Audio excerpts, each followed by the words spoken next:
Well, good evening, everybody, and welcome to the Portsmouth Coffee Talks Evening Edition show. My name is Slim, and we have host Leah is here with us, and I believe the Colonel might be here, might not. I know he's going out of town, so I don't know if it's going to be tonight. But we do have some guests, so we're getting some feedback there. Yeah, I'm getting some. Oh, okay. So we have some special guests here. We have, of course, Kenny Wright, former mayor of the city of Portsmouth, and Wesley Van, who lives in Atlanta. You'll know the significance of him being on here once we get started with our conversation. Now, our subject tonight is the black dollar, and we're going to talk a little bit about that. But before we get started, I want to play a short something, and I hope you all can hear it.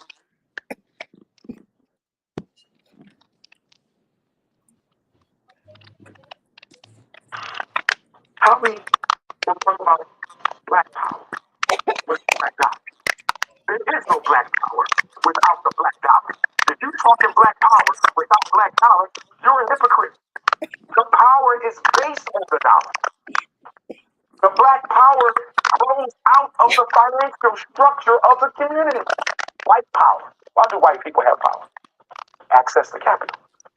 They build the schools, they build the banks, they build the roads, they build the churches, they build the ships, they build the airplanes. White power is based on the white dollar.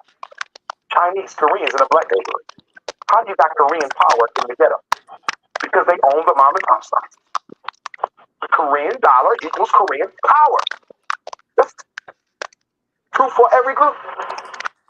East Indians, hotel industry, Asian in particular, they're cornering the hotel industry. East Indian power is based on the East Indian dollar. Then you come to black folks. Now check this out. East Indian, the basis of the power is the dollar. Anglo-Saxon, the basis of the power is the dollar. Arab, basis of the power is the dollar. Jew, basis of the power is the dollar. See, come to black folks. Basis of the power is reading and information. Okay, that was Dr. Umar Johnson. I don't agree with everything he has to say, but I think he might have been spot on with that commentary there. So let's get started. And I'm trying to see if somebody, Ken, you typing or?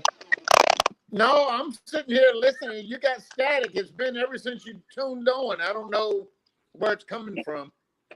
But okay, let me. Okay, I don't think we hear it now. Yeah, I do. Yeah, I do too. I checked everything. I don't know where it's coming from. I muted myself out and it kept going, so it wasn't over here. I've been muted as well. Okay. All right, what do we want? Do you say mute? If I mute it, do you want me to mute? Yeah, just so we can see if that's. I'm gonna mute mine to see if this.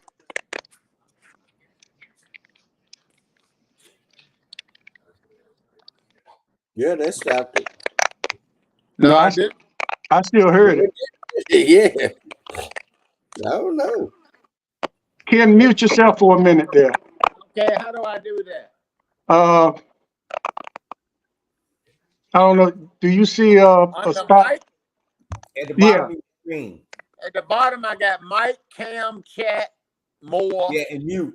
Mute should be the first one. No, it says mic. Mike.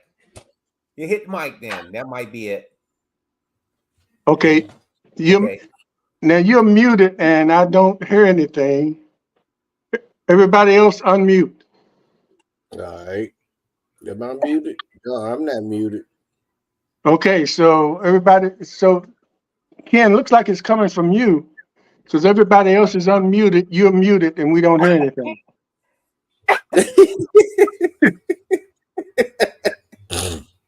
So come back on. If you can hear me, come back on. Let's see what's going on. Be patient, everybody, and we're going to get started with the conversation. Okay, well, we're going to talk about the black dollar, and Kenny's going to come back on, and hopefully we solve that problem. But I want to go to you, Wesley, and the reason I wanted to bring you on, because you're in Atlanta now. You've been there for how long now? 22 years. 22 Woo. years. Oh. And as we talk about the black dollar, I think last time Ken was on here, he talked about how often, how long, I'm letting them back in right now, how long our black dollar stays in our neighborhoods. And in the black community, it doesn't stay too long.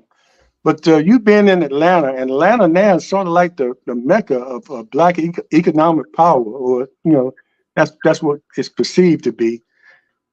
Talk a little bit about, do you think that all the money that we spend in Atlanta, or, well, you can go back to the mayor, Maynard Jackson, who sort of put all that stuff together as far as creating the mecca for black economic power in the city of Atlanta. It all kind of started with him. Talk a little bit about it.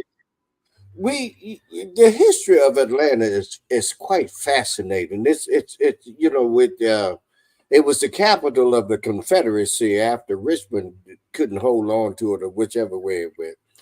And it was you had a lot of slave trade that was going on, all right, that came up the Chattahoochee River, the little, you know, I wouldn't call it a river. If we were in Virginia, that hoochie, you know, it's cute. It's really cute. But we had it, they even still have it, where one of the modern stations is. There's where the slave trade used to be. And there's still blocks in downtown Atlanta that have been preserved. But then they started about the 30s, 40s, and 50s and 20s, where up on Auburn Avenue, if you ever heard of Auburn Avenue, there were a lot of black businesses that were there. And we were doing quite well down here in the South, in the city of Atlanta. And from that, there are some documentaries that are out there that talk about it. But about in the early 60s, when the Dixiecrats were running things, and they started, and Kennedy became president, and they became frightened, and you had Martin Luther King that was down here at the time. And it went on to the point that what really turned it around was when Martin was honored with a Nobel Peace Prize. And the chairman of Coca-Cola, the CEO of Coca-Cola, went to the state capitol here in Atlanta and asked the governor, said, you know, what are you going to do? And the mayor of the city, what are you going to do about honoring Dr. Martin Luther King winning the Nobel Peace Prize, because that has now brought a lot of notoriety to the city of Atlanta. He said, the governor and the mayor said, we ain't doing nothing. You know, that don't mean nothing to us. We're going to keep on doing business like we've been doing business, and we don't care. Well, the CEO of Coca-Cola, Woodruff, he reached over and said, let me use your phone a minute. He said, hello? Yeah, get all my leaders together. I need y'all to go and find every 18-wheeler that you possibly can. And we're going to get out of Atlanta. We're moving today. The governor and the mayor said, hold up. I saw a parade that I think we're going to do, and I think we're going to have these big banquets. Well, that's when black folks down here started realizing the powers that the money had, that if you went to the big boys and they made changes that could help you. Well, Maynard Jackson, whose father was big, Mr. Dobbs, he was a big boy here in Atlanta. And he got his son through, I think he went to North Carolina Central, went on to law school, came back to Atlanta, ran for mayor, won it, became the first Black mayor of Atlanta. With that, he understood then that Atlanta would one day be the platform for the Black voice in Atlanta. Not only the Black voice, but for the entire South. That's why Keisha was in the White House. That's why Shirley Franklin and all the other mayors that we've had have been notarized and spoken with, not just about racial issues, but the economic power that Atlanta had. After Maynard when they took the airport, Maynard decided that he wanted to bring in more Black businesses. And baby, we already had a plethora of them here. We had restaurants, we had daycare centers, we had kindergartens. Oh, we just had just a wealth of industries that were going on. Today, out of 116,000 businesses in Atlanta, 9,000 of them, or 8% of them, are part of that are Black.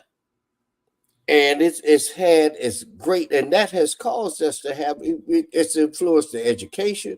Now, when you say Atlanta, let me back up a little bit. Atlanta proper, this actually city of Atlanta, is only about 40% Black. Oh no, that one's about 60% Black.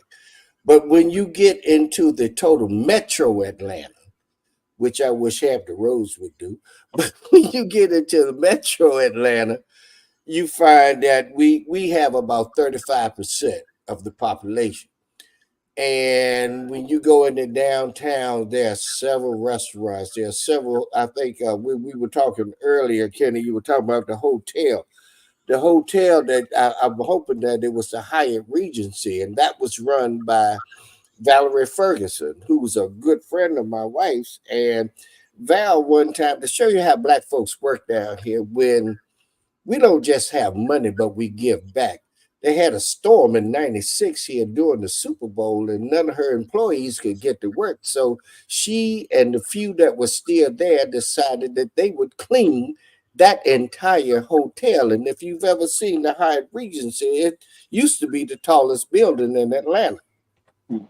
So that's how we did it. But Maynard was the engine. He was the drive. And one of the first things he knew about economic power, it brought in political power. So he had to first get the city council straight and realize that Atlanta was majority Black, but you only had one or two city council folks. So they had to flip it. Now, since then, and since I've been here, it's been a battle.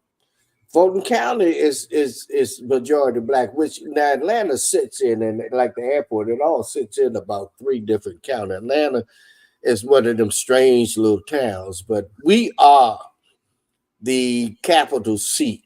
This is the capital. Atlanta is not only the capital of Atlanta, but it's also the capital of Fulton County. So we've got a lot of leadership on both sides, and we're doing it. Now, it's not easy. A lot of egos get involved. Kenny, you know about that. A lot of people come around, and everybody you got to deal with, it causes a plethora. So that's kind of how Atlanta started growing. And then after Maynard, we had Andy, and Andy ended up becoming an ambassador. Then the first one, then we had Bill Campbell. That's when I came in on the scene. After Bill came Shirley Franklin, who was the first woman to be mayor. And everyone that has come up in there, they've managed to make it grow even more. And now we are, my wife and I always say we got too many people here. Some of them need to go back home. So it's not all about the political power. It's all about that financial power as well.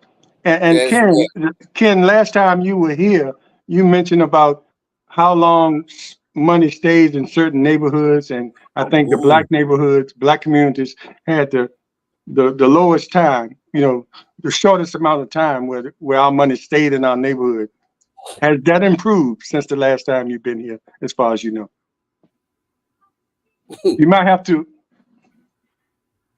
unmute. Ken, unmute. Unmute. Kenny. Is our spending power now? I had to do it for him. Are we there? Yeah, I had to Yeah. unmute you. Oh, I'm sorry. So you But, might want to start no, over. It hasn't changed. It's still less than a day, 6 hours to a day. But in other communities, other races, it's 20 days, 30 days. Probably more devastating than that is our buying power now is around $1.3, $1.4 trillion. And I think less than 2% of that it circulates in the black community. And so it clearly still it harpens to what I always eventually get back to is the financial literacy and educating our people. And without educating our people and understanding money as a tool, and you can use that and leverage that to help accumulate wealth. And until we learn that, and until we understand the importance of staying focused on economics and not letting personalities and things get in the way. We act like only black folk don't get along with each other. None of these races get along. They all have drama, but they understand the economic power. And if you don't have Slim, a Maynard Jackson, who laid the groundwork, all of those other people that came after Mayor Jackson in Atlanta were building upon something. And that's the difficult part in the black community. We don't have the groundwork laid, and so there's not a lot to build upon. And our oppressors and the opposition, the minute that thing rears its ugly head and you start thinking there's somebody of color talking about economics and economic power, they will spare no expense to kill that or shut that down, because they understand that's what happened in Tulsa, Oklahoma. That's what happened in Durham, North Carolina. That's what happened in a lot of these places where they start seeing a movement of black people that understood wealth and understood how to use it as a tool. And until we do that, Slim, until we understand what money looks like and how to accumulate it and how to use it, how to leverage it, that's so important, how to leverage it. And until we understand that, it's going to be hard for us to do anything more than cry, complain, do all of the stuff you see us doing here now about how the white man and everybody else has got it in for us and won't let it. I mean, all that's true, but it's been true. So what are we going to do about it? When do you come together? How can we take that $1.4 trillion? Why can't we spend that in the black community? Why can't they have destroyed the system? When I say they have destroyed most of our businesses. And so until you go into a Chicago or an Atlanta, you know, what I told you my experience was in Atlanta as a kid, seeing black people running things, it reminded me of the old black business district in Portsmouth when I was a kid. And at that time, those businesses, that was in the 60s, they were on the downstroke. Those businesses were fading out. But the fact that they were there and a young black man like myself saw black people running things, that does a lot to the psyche of a kid. And that's what scares me today, that our young Black children don't see people in power and running things and owning things. And so it's almost like it's a foreign object. I mean, they've got this thing so out of whack, and we play along with them by fighting each other and doing whatever it takes because we're so disjointed. We're all trying to get our own little piece without, coming together. And I say that we collectively, businesses, churches, all of those things that ought to be our pillars in our Black community have all been dismantled. And so I say all that only to say, don't underestimate what Maynard Jackson did in Atlanta. And I'll end with this piece. I was in Nashville, Tennessee last year in a financial conference. And Wesley, I met, and these people, they're wealthy Black folks in Atlanta called the, what were their name? Russell, the contractor family. Yes, the Russell. Everything, contractor family. Well, the father started that business, and he Herman was Russell. a benefactor of what Maynard Jackson did in Atlanta back in that time. I met his grandson, who is now running the Russell Empire. Right. They've got a foundation that they set up that's got millions of dollars in it. And they created in Atlanta what they call an incubator to help minority businesses get started with office, with overhead, and all of that stuff. I was so impressed, Slim. And I'm sitting here going, this is a 60-year period. This man's granddaddy was able to kick his business off because of a guy like Maynard Jackson. Now, here he is. His grandson is now running that Russell Empire, and they put a foundation together with almost $100 million in it just to help Black businesses get off the ground. And I was like, and I was telling them about Hampton Roads and how we desperately need someone like the Russell family, because there's no one here that can even hold a stick or a candle to that type of legacy. And so it's just, when you see that and you see how far we got to go, it just almost seems like a daunting task.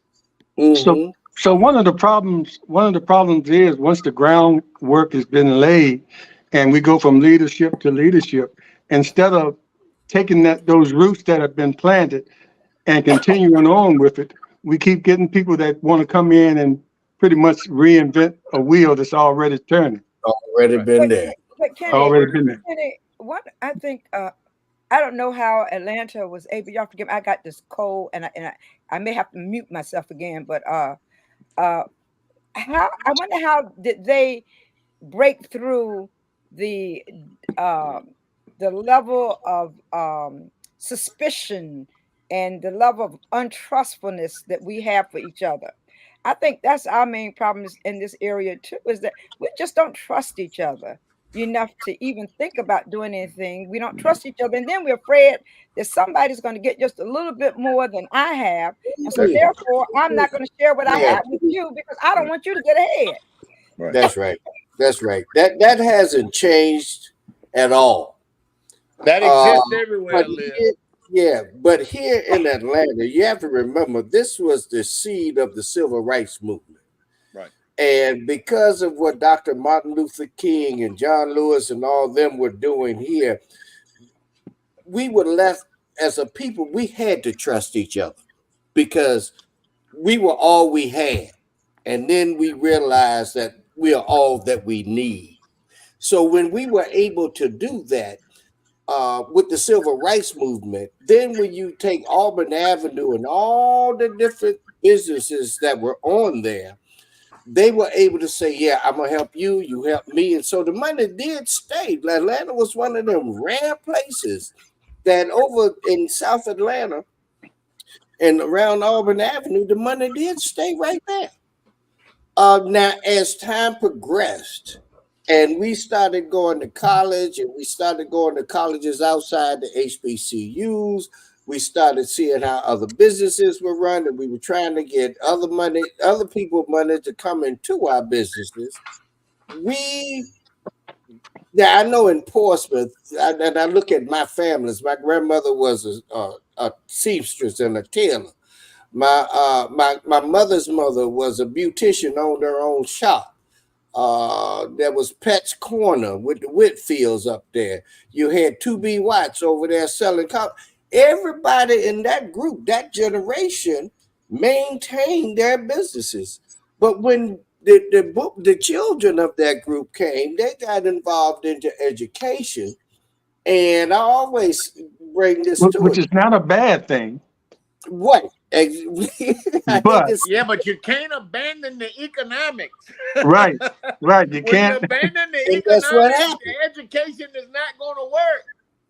That one of the vans decided that they wanted to be a seamstress. Now you had a bunch of them that wanted to go into work for the federal government and over at the shipyard.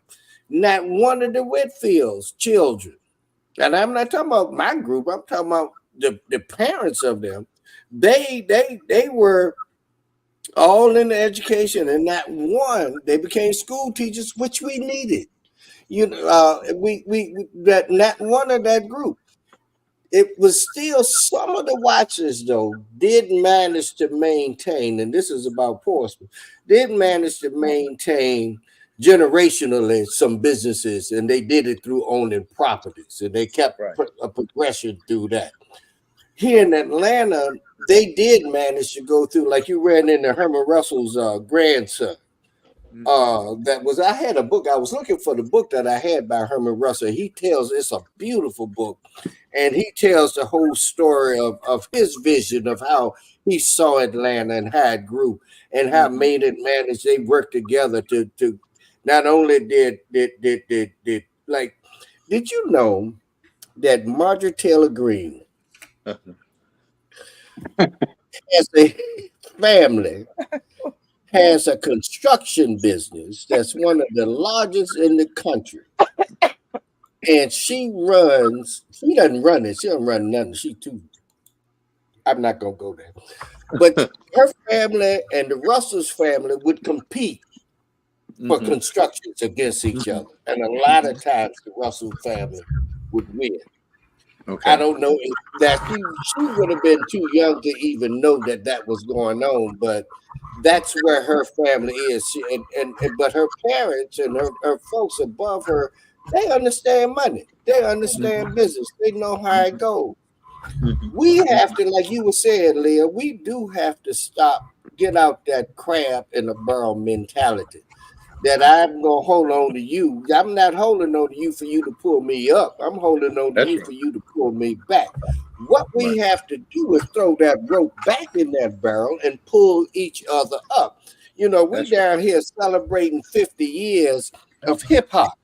And I heard one of the young kids make this statement. I was so impressed. He said, in Atlanta and all New York and LA, you got all this hip hop and all this money.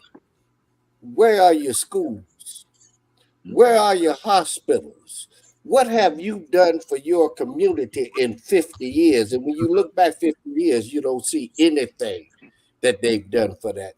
And so it's they feel, you know, they give a turkey at Thanksgiving and some clothes at Christmas. But do an Oprah thing, you know, even though Oprah put her school in Africa, at least somebody needs, it's been a few. When they usually end up over here. Exactly. They go to college. They go to school there in Africa, end up here. We need to get that money back like that. That those big boys that have that kind of money, the Jay-Z's and all them, put some of that money, build a school. Yeah. Don't build sneakers. You know, hell, we got enough damn sneakers out here. Build a school, educate these kids, get them off in shows where they fighting and carrying on. Do something to help people. I'm sorry. Yeah, Wes, let me get the Colonel on here because I think this is important too as we talk about wealth, and I think Kenny agrees with this too, the generational wealth. And we talk about getting an education or getting a good job and accumulating money, but you don't have to have a whole lot of money to make your money work for you to create that generational wealth. And once you have Right. that generational wealth within your family, then you can start making sure that that money stays in the community. That's right. Talk about that, Colonel. Well, and you're so correct. I think that it starts from education, because out in so as you look at, even if you're trying to start a business, you have to look at your debt, because when you're applying for that loan, you just can't be underwater and have a whole bunch of debt. You have to pay. And the next thing is you have to pay your bills on time, because you are watching that credit rating. And all this is talking about starting your business, but that's also in your personal life. And the other piece is you have to save for the future. From every check that you get, and people will say, yes, I got to spend every dime. I'm just trying to keep above water. But you got to find somewhere to put something aside so you can save. And then the other piece is investing. And investing can start small. It could be starting as far as, say, $50 if you're just starting out in life, $50 a month or $100 a month going to a mutual fund. And I talk to a lot of people, especially working folks. I talk to them when I'm out here, talking to people that work. And I says, you know what? And Kenny, I'll ask you too, will probably say the same thing. When I ask you, are you investing in your 401k plan? And most of them, and I would say 95% of the people that I talk to saying no. And then the other piece that says yes, they're in some kind of government treasury fund that's only paying them point something. And so they're actually losing their money to inflation. So going back to what you're saying, so they're trying to go back to safety, and they always says, I don't want to lose my money. But the thing is, you have time on your side when you're investing in the stock market. I believe it was yesterday it hit an all-time high. Yes, it did. It hit an all-time high. And then you see the Republicans talking about how bad things are. You have state-run TV, meaning Fox TV, talking about how Biden is clunking along. He's too old. Things are so bad. Everybody's unemployed. But you look at the statistics. We have the lowest unemployment, highest unemployment for Black folks that we've had in decades. And if you want a job, you can get a job. You can get something. It's if you want a job. And then so it's a multifaceted thing when we talk about generational wealth. And then the other piece is too, there's statistics out there, there's a debate out there saying that when our generation, and I'm in that older generation, we pass on, there'll be a couple trillion, up to $2 to $3 trillion will be passed on to the next generation. We have to teach our kids and our grandkids to not sell the house, to not liquidate everything we have, and Right. to go out there and get this car that's going to, or get that new nails or whatever, the next whatever, and keep it in the family. And families just have to understand, mom and dad are gone. There's 3 of you, 5 of you, or whatever, and 2 of you want to sell. And if you do sell the house, I bet you within a year, that money they got, they couldn't find a dime of it. Matter of fact, you'd probably be in the hole. Am I correct, Wesley? The statistics show, Oh, yeah. in 16 months, they will have lost every dime they got after they sold Big Mama's house. 16 months, they won't have a dime of it. Yep. Mm-hmm. Yeah, that's quite true. One of the things that we will do, there's a lot of lands that families own down in the South, in particular, down here in Atlanta, throughout Georgia, But you go up into Rex, Georgia, and go by Savannah, you know, you find over in Louisiana. One of the things and you're right, Colonel. We need to try to not sell Big Mama's house so fast, Mm-hmm. because there's a lot that helps. That to me, it gives us a place to go. Mm-hmm. And when I don't mean just physically get there, but spiritually and mentally and emotionally, a place that you can go and just say, wait a minute, let me sit here and regroup.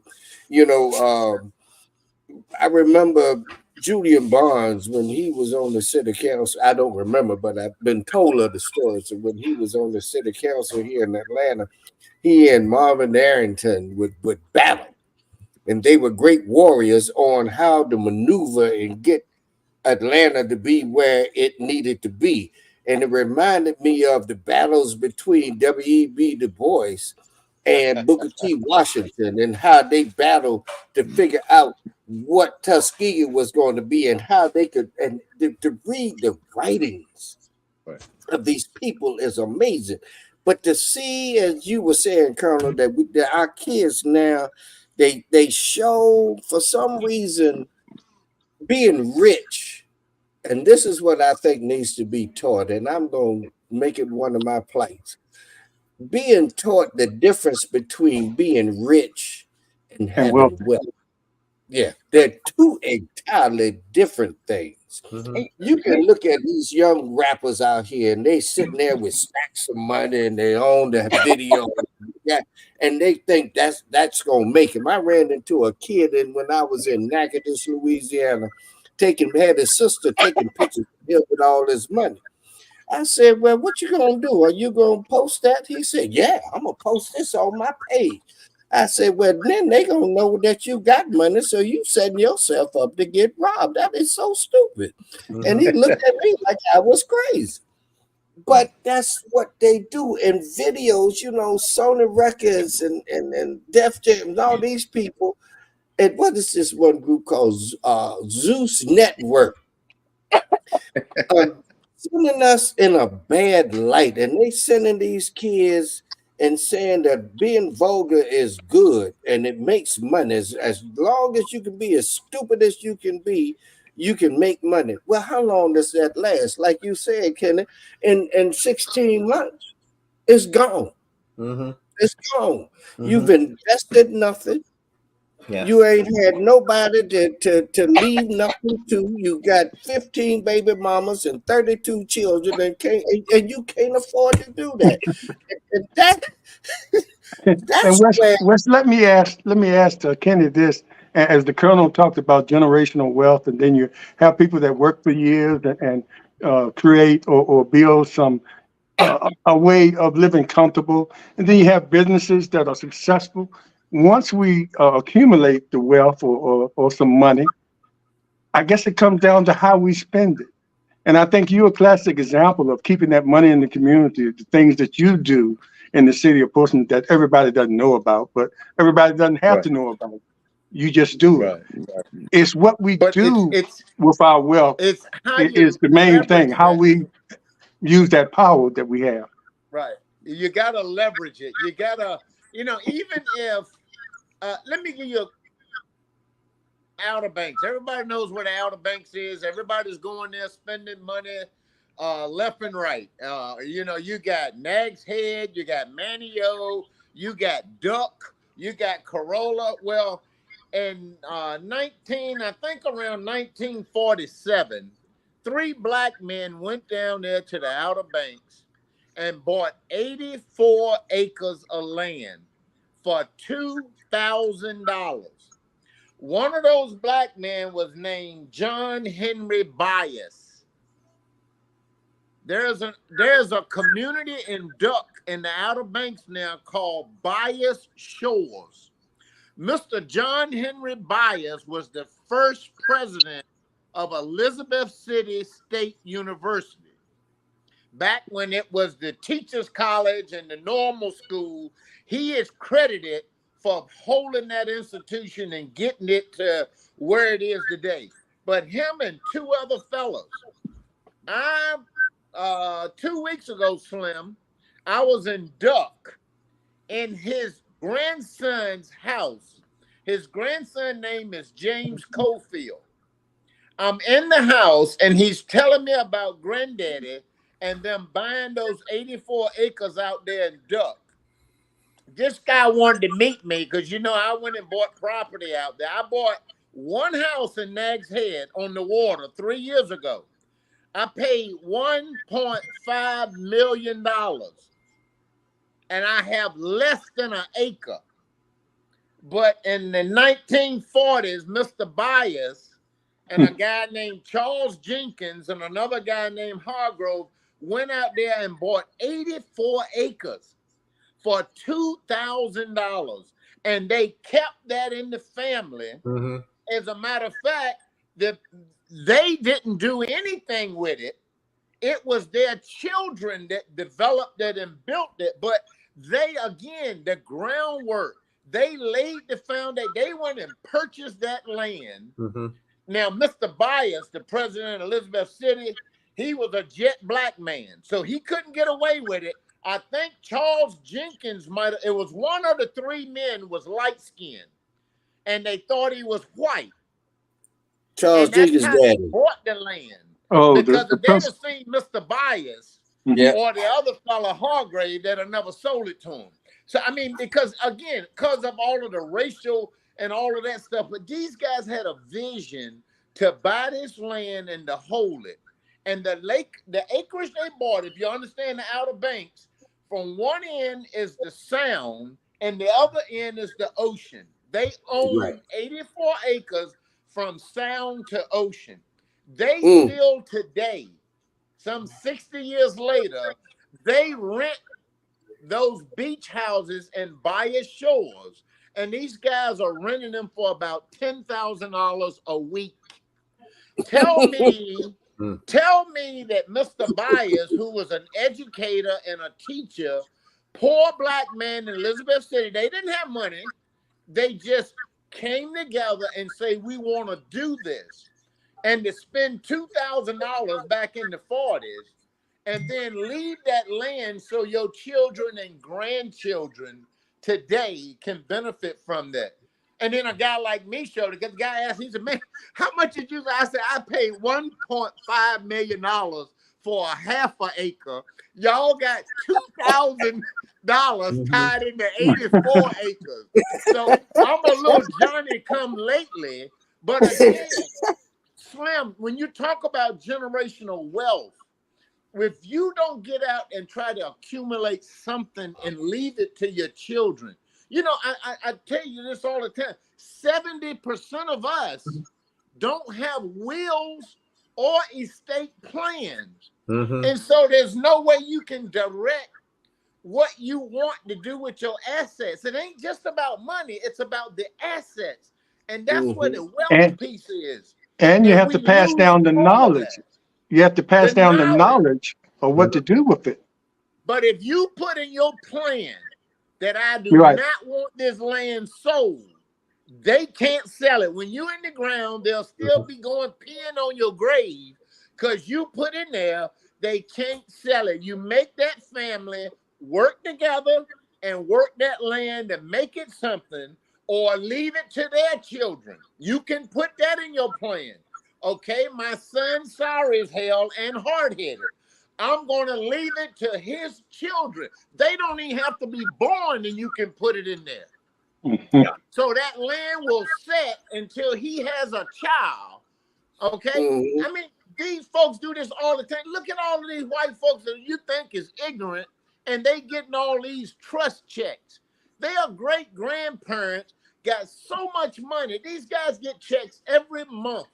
Most of them aren't even educated. They just come from a family that created some wealth, and the interest on their money is gained so much over the last 50 to 100 years. These guys are getting checks and don't even know where it come from, Slim. That's right. Yeah, and you know, some, that's the generational wealth. So if we don't have an insurance policy, and if we don't have an estate plan or a will, if we don't say, I want my daughter to have this, and you're going to be honest with your children, you know which one is going to be the business one, you got to leave them in charge as the executor.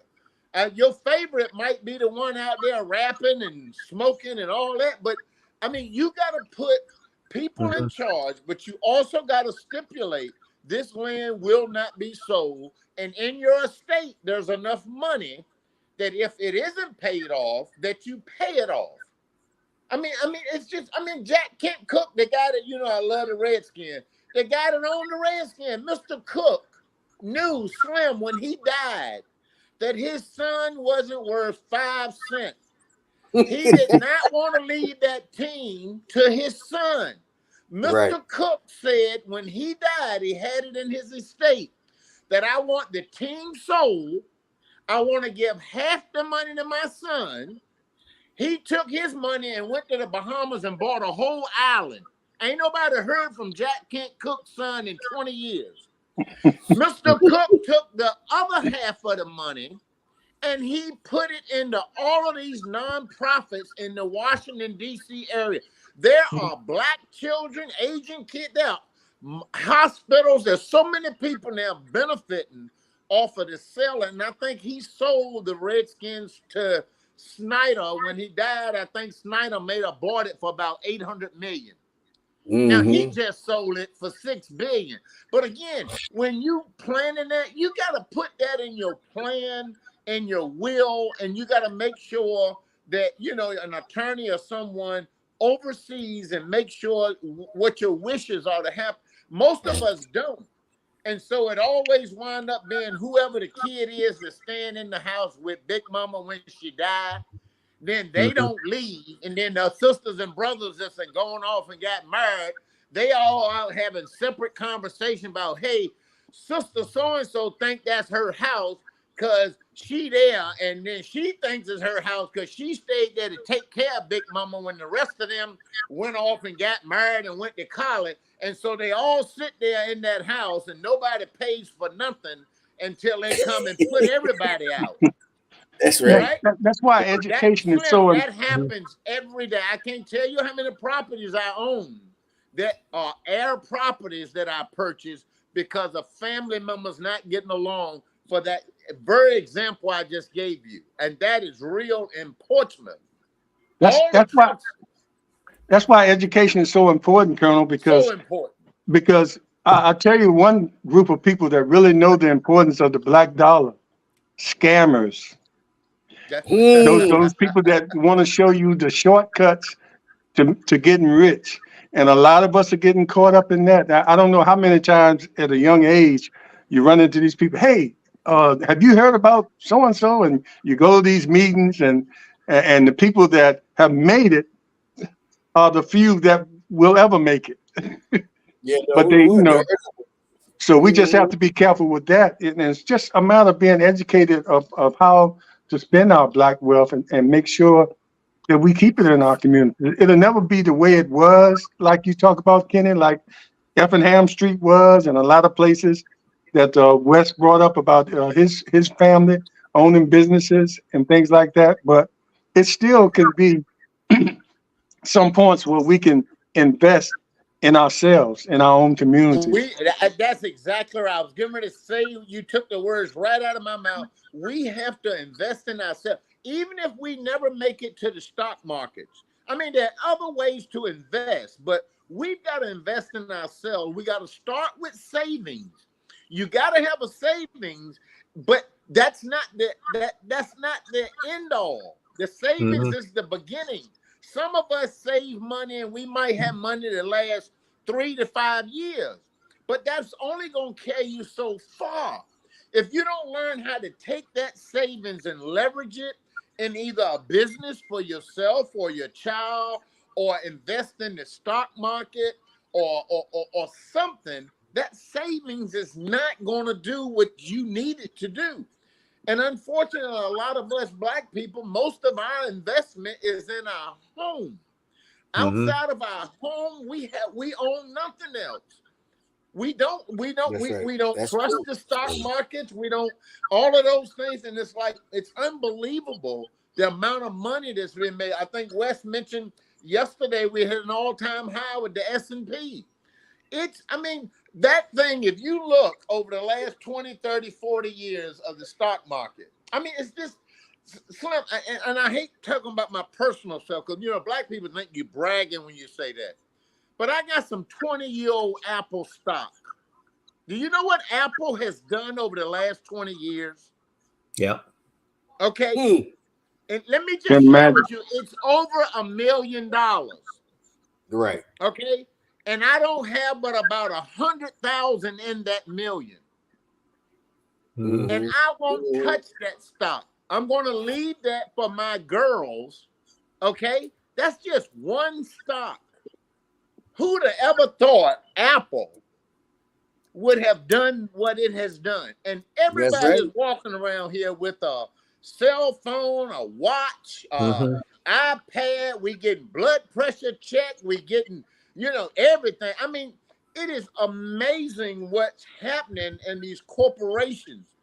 And the reason why it's so important to get in the stock market, Slim, is all of this race and stuff that we encounter. Once you get in there and play their game, you may not have as much as they have, but when they get 20% profit, you get 20%. Mhm. So back to the Colonel, starting off with that $50 a month, $100 a month, if you would put that in Nike and Apple and Microsoft, look at Amazon. Amazon is just killing it. They're getting ready to get into the medical business. These people are now delivering within hours. It used to be next day. Amazon now can get it to you within hours. And it's like these companies are worth trillions of dollars. We have never had in this country or in the world companies that are like Apple, Microsoft, Amazon. These companies are worth trillions of dollars. Not billion, trillion. These companies have 100 to 200 billion dollars in cash just sitting in their bank account. They make that much money, and they waiting to buy the next something, and they waiting to see what that next something is. And I'm like, what are we missing here? They don't ask you when you buy, are you black? Are you white? And I'm like, what are we missing and not getting in this investment game? Mhm. Knowledge. It's a huge missing. Let me ask a question, Kenny. Is there any organizations where individuals who may not have a lot of money to invest, but they can get with others and make investment? Is that profitable? Do you think that's a Group good thing? investment. Sure. They can either start an investment club. That used to be popular years ago, where several people get together and all that. But it is so easy today, Leah. You can contact the company yourself and give them $50. Right. You can do your own. There's a company in Chicago. There's a black investment company called Ariel. It is owned and founded by a guy named John Rogers. Yeah. John Rogers, the co-CEO, and his other co-CEO is a black woman, 54 years old, named Melanie Hobson. Melanie is a Princeton graduate. She is also chairman of the board of Starbucks. She's also on the board of J.P. Morgan. These are black folk out of Chicago that understand money. Now, here's significance when you cut history, because I love history. John Rogers, who owns Ariel Investment, a black mutual fund, is the great-grandson of J.B. Stafford. J.B. Stafford, the black man that owned the hotel in Tulsa, Oklahoma, when they bombed it and burnt it back in the 1920s. Chased that man out of Oklahoma. He ran and took his family to Chicago. They haunted those sheriffs, those racist sheriffs were out trying to bring him back to hang him and those other black business owners, just as they were black business owners and successful. Well, his great grandson is now starting his own. but not starting. They've been in the aerial investment has been around since about 1983. So, I mean, talk about people getting kicked down, people doing well, and then they take everything from you. But you make sure your kids, grandkids understand the significance of this entrepreneurship, of this investing, because this game's going to be around forever. So if you Google Arrow Investment and look up John Rogers and Melanie, Melanie, she also married the guy, was it Luke Skywalker, the white guy, George Lucas? Oh, George Y'all know Lucas. him? Yeah. Uh-oh. We lost him, but I'll make a point there. But Kenny, I think Aaliyah talked about, and Kenny said that you can send $50 to a company, and that's called a.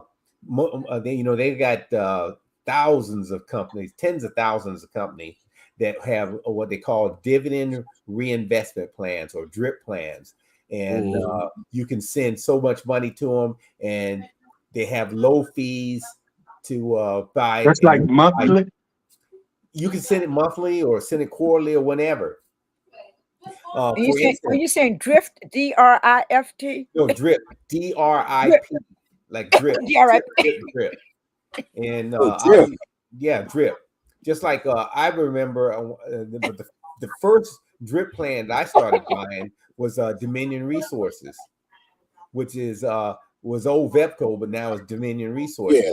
And I think I started paying about $14 a share, $15 a share. Now it's 50 something shares, but I've got enough. They send me a quarterly dividend that pays all my utility bills for the year. It built up so much. Yeah. Buying it cheap and just kept doing it. One thing, Slim, let me jump in here real quick because Kenny makes some very good points. But one thing we've got to learn, he was talking about Charles Jenkins, and the Charles Jenkins he was talking about was the father of the band director, and principal. The principal, Charles Jenkins. Yeah. It was a group out of Mount Hermon. I remember so well that could not, black folks couldn't buy waterfront property in Virginia. So they could go down to North Carolina. Now, all the people in Mount Hermon went the Rulax, the Vans, the who else? The Whitfields.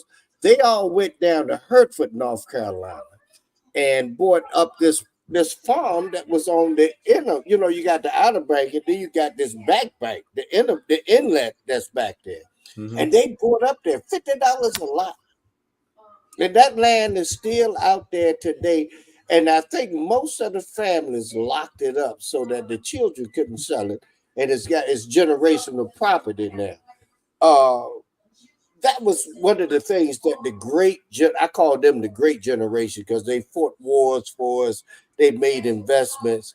Do you remember when Mr. A.T. Edwards, your father might have talked to him about this at the time, Slim, was going around talking about that one day we're going to have to pay for television. It won't be free anymore. So I've got this stock through this thing called Cox Cable Company. I remember. And it's about a penny a stock. Yeah. And we got that. And he ended up buying like $100 worth, which gave him something like $10,000. 10,000 shares.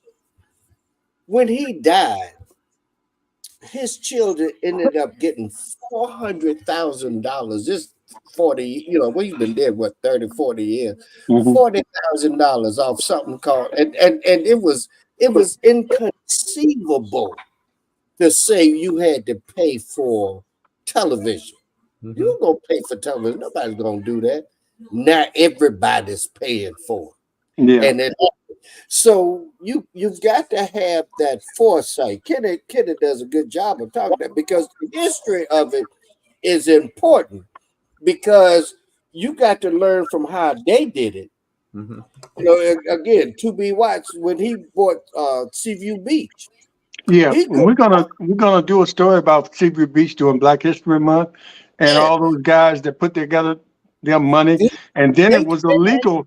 It was a legal fight there too. That guys like my dad and not Arthur Ashe, Victor Ashe, and yeah, Hugo Madison were involved in, and yeah. even Henry Marsh from up in Put the Richmond. black folks down, so they had to send them light skinned women up in there, and the light skinned brothers that could pass, and then they were The able to get. Watts. Yeah, Seaview Beach was not supposed to be owned by black folks. It was not supposed to be owned by black folks, and that's what we did. The other piece of that generation, what they would do, they could see an opportunity. Again, 2B Watts one night was leaving the shipyard. And these black sailors were trying to get across to go over to Church Street in Norfolk and go downtown. But they didn't have a way because the white cab drivers were walking by passing. 2B's got home 4 o'clock that morning, and Miss Madeline White started fussing at him. And every time she opened her mouth, he stick $100 bill in it. She said, baby, wherever you been all night, you need to go back. And so that created Safeway Cab Company. Yes, But yeah. we got to get out of this mentality that we got to have these eyelashes that go out there. We got to get out of this idea. Like you said, kid, invest in Nike. Investment doesn't mean go buy a pair of shoes, a $400 pair of shoes. Sit in there and put $50 in some of the stock that they got. Yeah. See, because we'll stand in line all day to buy a $400 pair of Nikes, but we won't stand in line to vote to help create a tax base that would help us to go to where we Yeah, need buy you a pair of $10 sneakers and and invest stand in line to invest the vote. rest of it into the company of Nike. That's Who right. cares what you have on your feet? I guess a lot of people do. Never But seen Ted Turner was the best that I ever saw at this. He and I, he because of Lynn, they were good friends, and we went to I think it was 100 Black Men one night or whatever it was. And I'm driving up in my little car, and you valeted it. He drives up in a 1987 Toyota Corolla. This is 2004. He pulls up in that old car.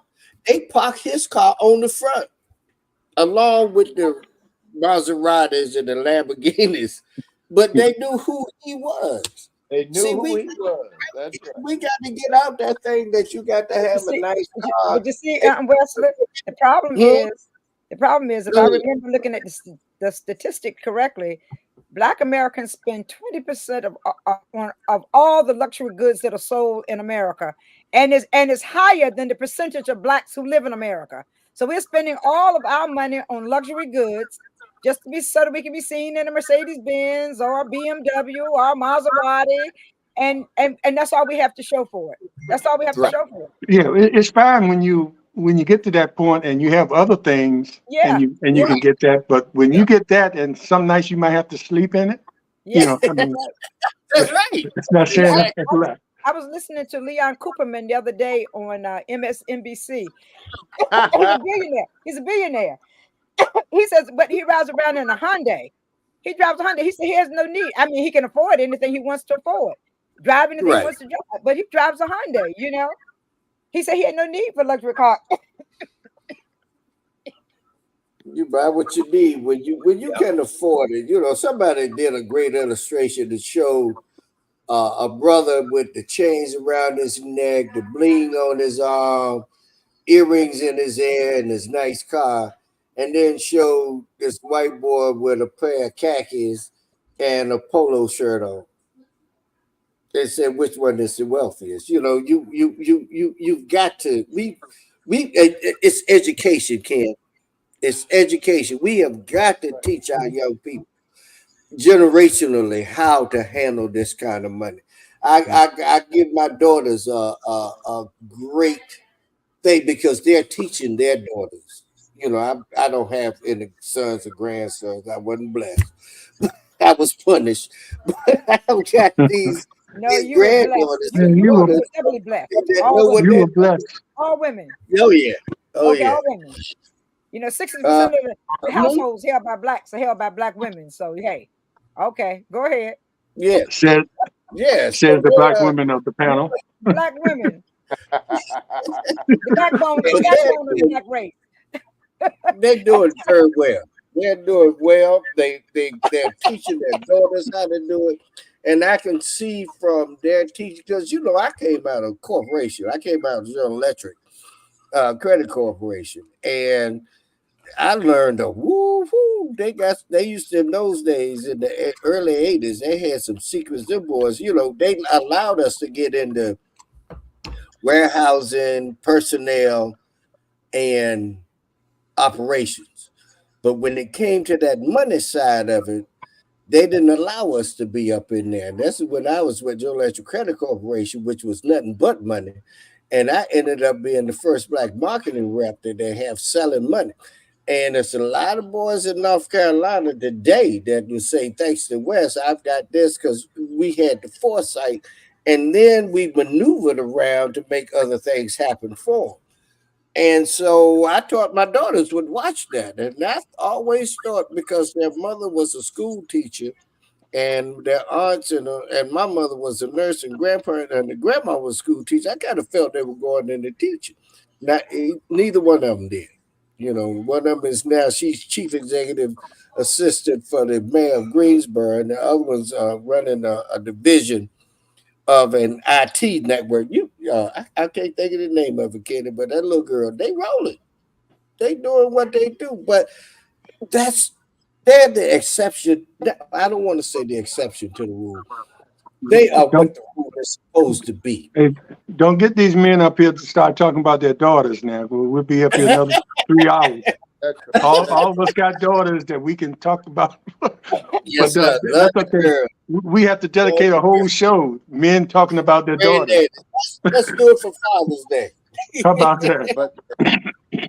But anyway, yeah, we Slim, don't. look, I'd be remiss if I didn't mention. I think I always do mention Robert Smith, the billionaire, the richest black man in America.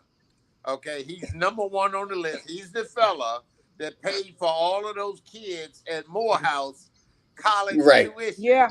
When he spoke at the graduation. Robert Smith owns a investment company. And one of the beauties with Robert, his company is private equity, not the public money. And that's the other thing. And until we learn about where all this money resides, we'll never understand. These guys in private equity have billions of dollars that they control, trillions. And it doesn't have a lot of strings attached like public sector money, buying on the stock exchange, buying public companies like Coca-Cola, Apple, companies like that. And he's got trillions of dollars. And this brother's out of Denver, Colorado. Okay? Went to school to be a chemical engineer and learned that investment game. That's no different than the brother that graduated from Virginia State, Reggie Lewis, back in this late 70s, early 80s. Reggie Lewis graduated from Virginia State, HBCU. That's right. Went to a camp at Harvard during the summer. And then white folks saw this black man and they told him, you need to apply for Harvard. He was the first black person, period, to be accepted in Harvard before he filled out the application. Look up Reggie Lewis. Reggie died, unfortunately, about 10 or 12 years ago. But he was the first tycoon black on Wall Street. He's got a book, I think it's something like Why Do the White Boys Have to Have All the Fun or something like that. But Reggie was an attorney. He got his law degree and he got on Wall Street putting deals together for these big corporations. And then he decided, I need to do this for myself.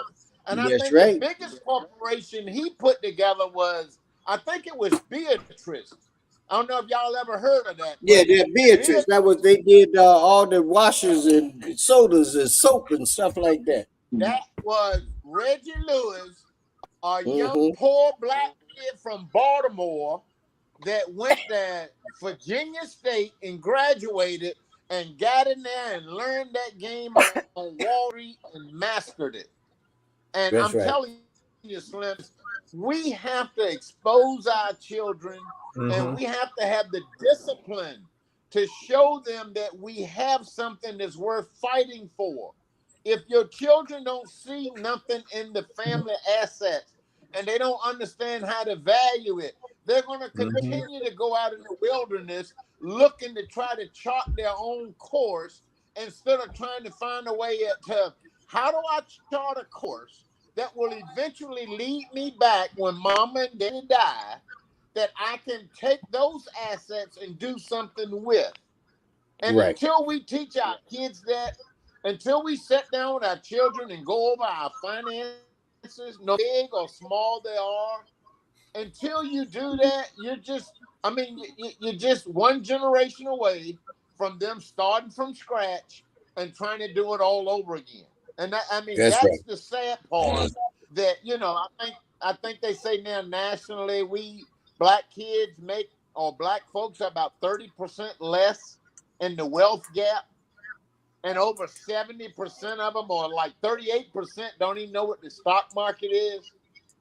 You ask Yeah. these questions, and I mean, and we just have no exposure, and a lot of our kids can't fathom owning a business because they don't see nobody in their community that own it, or so they all want to run to those things like Wes was saying, entertainment, getting eyelashes, all this other stuff that that's nice if you Madam C.J. Walker. All But right. if you ain't Madam Yeah, C.J. Walker, that ain't nice. Madam C.J. Walker cornered the that's market on right. that kind of stuff.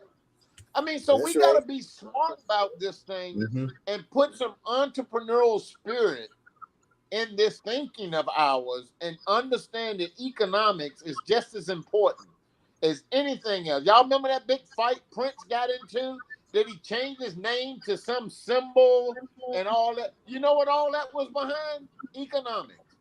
Yeah, Yeah. Prince yeah. no longer wanted to be a slave to those music tycoons. Wanted to He Uh-huh. own his wanted his own own music. On his label. own. He wanted his own everything. And the Yes. only way he could do it was to Was strip to change the himself name. down. And he went, what was he called? The symbol or something. Then he came out and said he's the artist formerly known as Prince. I mean, it was just, but again, he, in his career and all of the millions he made, he understood that he was making even more for other people. And so, I mean, Prince is a real good person to research and how he got to where he is. I think he was out of Minnesota. I think Michael Mhm. Jackson, a couple of others crossed over into that realm, but and Jay-Z mastered it. I mean, Jay-Z's like number 2 or 3 on the list. I think he's worth about 3 billion or $4 billion. But those guys mastered owning their music and then producing for others. And up to that point, I mean, it was a what's the singer that died? Bobby Brown, Whitney Whitney. Houston. Whitney Houston. Yeah, they Whitney didn't own Houston. nothing. She was just a great talent. Came out of church, could sing, made millions of dollars for a lot of people. Okay, what was it? Was her promote? Was it Clyde? Somebody? Clyde Davis. Um, Clyde Clyde Davis. Davis. Yeah, but I mean, and even in her later years when she was just diminishing, he tried to stand her up and help her because he had to all the millions of dollars she made for that man. And it was That's really right. sad because he tried, but he was trying to say, look, this woman that made me a fortune and I can't abandon her. But again, we don't own anything. So when we finish singing, we finish dancing, we finish playing basketball or football. I mean, unless we've taken something with that net worth of ours and done something with it. Magic Johnson did that. LeBron Yeah. James LeBron is is doing that. he's All doing of it. those people are learning to take their money and invest it and to buy things and to own things. And that's what we need to learn about LeBron and Michael Jordan and them. Not that he can shoot and play and all that. I mean, look what Michael done. Michael just sold his team, the Charlotte Hornets. I think he made about $2 or $3 billion. Mm-hmm. A lot of money. These owners, these guys are owning something. If you don't own it, you'll never make that kind of return. You know, that's been my cousin Tim Reed's one of his challenges is that all the movies and things that he's done, he never sells the negative. He keeps that negative because once somebody like that little movie Once Upon a Time when we were colored, a lot of the big industries wanted that movie bad. But the condition they wanted it under was that they wanted to take the negative. And from that negative, that's when they do the doll babies and the record recordings, and they just take it out in industry after industry after industry. Tim said, "No, I'm going to hold on to that. Now, if you want to invest with me to do that, we can do it. But if you're not, I'm sorry, I'm not giving up mine." Now he said he done with us. He done moved to he down in one of the islands somewhere. And Yeah, but he did come to Portsmouth maybe over the summer, and came to Portsmouth City Council and is putting together something about the Virginia Squires. So we appreciate him, but it didn't get a lot of press. It should have gotten a lot of press, but it didn't. But anyway, we have gone over, and we thank everybody. And this is a subject we'll continue to talk about because it's so important, and appreciate all the hosts. And Leah, I hope you feel better. Thanks for coming up here anyway, and doing your dedication is remarkable. Thank you. And throw the tea away and drink the bourbon. You'll be all right. I need to do something to stop the cough. Yeah, Thank you. Slim, I'll leave you with the words of Andrew Young from Atlanta. He was at a financial conference and he said, if you don't remember nothing else, remember this: you can never outwork money. I don't care how hard you work, you can never outwork money. So I want to leave that with your viewing audience and everybody listening. That's from Ambassador Mayor Andy Young from Atlanta. That's his statement. Yes, sir. And if you're going to take advice from anybody, you better listen to him. Yeah. Yes, sir. All right. Well, thanks, Kenny. Thanks for always coming up here when answering the call when I call on you, and want you to come up here and talk about especially finance, because that's a area that's very important to you, and spreading that message is equally as important. So thanks for always coming up here when asked to come up here. And we want to thank everyone for watching. Yeah. Any of our hosts have any last comments to say, Colonel?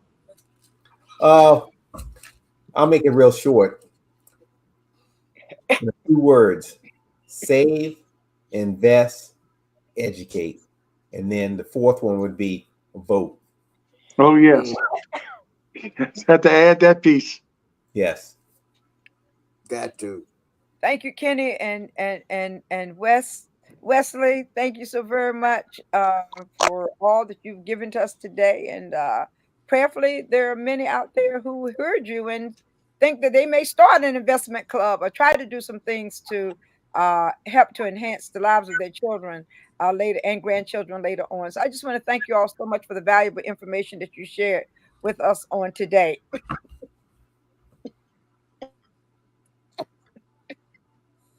Let me get it off you so you can get a real good cough in there. and Wes, we put you up here. Thanks for coming on and answering the call. We had our one-on-ones, but I wanted to bring you in here, especially where you are. And there's a lot of things going on there, and a lot of history there that can help people bring them to the present as far as what we can do with our finances, or how we can maximize what we make in the Black community and investing back into the community and into ourselves, really. So we appreciate that. Coming out the second best high school class of IC Norcom, we appreciate you. That's the third best. I'm sorry, it's the third best, guys. It's the third best. Well, I'm out of the baby. we really have. I've enjoyed being here, first of all, and it's good to sit on this side of the aisle sometimes and talk about and get our young people in particular to try to understand that this is what it takes. It's not all about the bling. It's not all about the $75,000 watch. What you think that would be, is that an investment? Because in years to come, when your children take it, they're going to do no more than sell it. So you want to leave our children with knowledge. And that's one of the things I pushed at Norfolk State University, was to make sure that those kids had something with their education, that they understood that if money was everything, money helps. But if money was everything, Whitney would still be alive today. Amen. Michael Jackson would still be alive today, because those are people that had it, but it was still some emptiness. Deion Sanders once said he had the money, the bling, the cars. What he didn't have, it was still something empty in there. And once he found God, then he realized where he was. But we need to make it, like you said earlier, Kenny, not taking anything away from the church or from education, but we as a people, we have got to do better with how we handle our money. We have to become good stewards. Churches can help. Churches can help with that. Now, you got some greedy preachers out there, but churches can help. And so I'm looking, I remember when Portsmouth was Atlanta. Portsmouth at one time was Atlanta. As a matter of fact, some figures I pulled up: Virginia Beach, Metro Virginia Beach, which includes Portsmouth, Norfolk, Newport News. They just used the term Virginia Beach. It's right under D.C. We number one, Atlanta's number one, Washington, D.C. number two, Virginia Beach number three. Portsmouth has to go back. We've got to reach back and find, what did that old generation do to make a difference and had what they had independent wealth. You don't want to be working for people all your life, but if you, and it's good to be school teachers, don't, like you say, okay, let's not take nothing from them. We need those. Two of the most greatest things everybody needs in the world are teachers and nurses. Those are your great ones. So learn, even when you've got money, teach. When you see people with money that are teaching, learn from them. Don't try to be like it when they running that bling and talking with that big money. That's not it. That's not it. But to be good people, good, decent living people. And that's the majority of America. That's all we want. Thank you, Slim. This idea of yours is great, and I really do appreciate it. Yeah, thank you. And so many young people want to dismiss the past, but just keep in mind the past is the gateway to the future. So always make sure you're a part or you know about the past, because it eliminates a lot of mistakes that we can make. Well, we want to thank everybody for watching, and please join us this Monday morning for the Portsmouth Coffee Talks morning show and the guests to be announced. And as always, be aware, be informed, and most of all, be involved. And as the Colonel says, make sure you get out there and vote, especially next year. We'll be talking about that. But thanks, everybody. We appreciate you. And we'll see you next time. And Colonel, be safe. Yeah. See you later. Okay. Take care. Take care, everyone. Good night. Thank you.